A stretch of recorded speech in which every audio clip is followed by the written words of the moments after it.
Have you ever kept track of how much time you spend looking at a screen? Like actually logged what you're doing and for how long? Well, that's what I did over the last few days. And on an average day, I spent about an hour on Instagram, way too much time on Twitter, over 3 hours, and a little over an hour or so on Netflix. So in total, I'm spending over 5 hours every day in front of a screen. And that's not counting text messages or listening to music. That's literally a quarter of my day, every day. So what's all this screen time doing to me? Well, I asked who I always ask, Google. And the results fell into two buckets. The first bucket blamed smartphones, video games, and social media for increases in depression, anxiety, and even obesity. The second bucket said that screen use might help improve how we feel about ourselves by keeping us connected with people. So, what does the scientific research say? Is all this screen time really bad for us? Okay, first things first. Screen time as a term isn't that useful because it doesn't really tell you what you're doing on screen. It's kind of like if someone asks you what you had for lunch and you say, food. That doesn't really provide any real info. And not all screen time is created equal. Context matters. Spending 4 hours creating a video for YouTube is way different than spending 4 hours watching cat videos. How you feel about and how you process each of those situations won't be the same. So lumping them under screen time doesn't make much sense. If researchers want to figure out what spending so much time on our screens is doing to us, they need to break down a few variables. What's the specific screen activity? Are we passively scrolling and looking at pictures, or are we commenting and posting? How long and how often are we on the screen? Because there's so much to untangle, the research is kinda all over the place. You can find individual studies that support and contradict just about every conclusion linking screen time and health. To quote the director of the National Institutes of Health, the research is quite limited, has not been conclusive, and further studies needed. That's why it's crucial to look over a body of research to identify trends. All right, so let's get to it.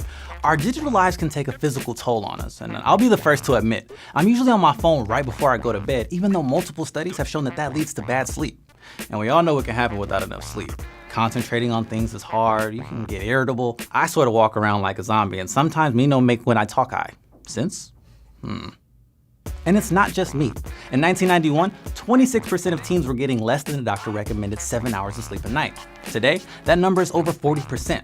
Now, that doesn't mean you can place the blame on screens, but that same study did find that teens who spent 5 hours a day online were 50% more likely to not sleep enough than those who only spent an hour online each day. I'm skeptical though.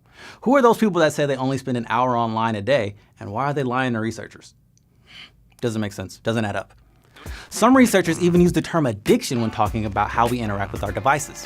Whether it's video games or waiting for a like on an Instagram post, we get caught in short-term dopamine-driven feedback loops where we get a quick pleasure boost but then constantly crave the next one. Now, there's a lot of debate on whether or not this stuff is a bona fide addiction like gambling. And if you want to learn more about that, check out our video that looks into whether or not video game addiction is real. One study in 2017 found that the more time people spend in front of screens, the more it affected their well-being. Their chances of developing depression and suicidal thoughts went up. It was all the ammo the news media needed to fuel the panic about screen time. But that one study is just one study. Another group of researchers came along, looked at the same data and asked, is there really a link between screen time and depression? And if so, how strong is that link? They found that screen time is correlated with depression, but that correlation is really small. In fact, it was the same as eating potatoes regularly. The correlation between wearing glasses and depression was even stronger. And we're not seeing headlines warning about potatoes and glasses ruining an entire generation, so maybe screen time in general is less important than we think. The connection between screen time and health gets a little bit clearer when you look at how people are using their screens. It's not just about quantity, it's also about the quality. Passive screen time, things like watching TV or scrolling through your Instagram feed, is usually associated with the negative stuff, like depression, moodiness, anxiety, and even laziness. Active screen time, stuff that engages you physically or cognitively, can actually be helpful.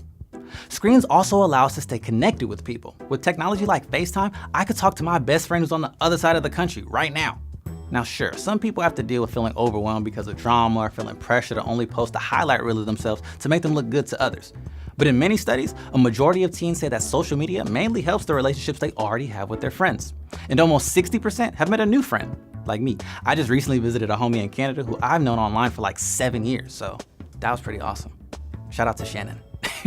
And when you look at stuff like multiplayer video games, Twitch streams, or Reddit, wandering around online allows you to find your tribe. If you don't quite fit in where you live or you live in a small or isolated community, quality screen time might be essential to keeping you sane.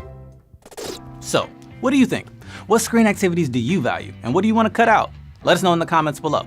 Oh, we want to give a shout out to Common Sense Education, who we collab with on this episode. Thanks a lot, guys. And we have 2 more episodes with them coming out, so stay tuned for those. And if you're a teacher, check us out on KQED Learn. Till next time, guys. Peace out.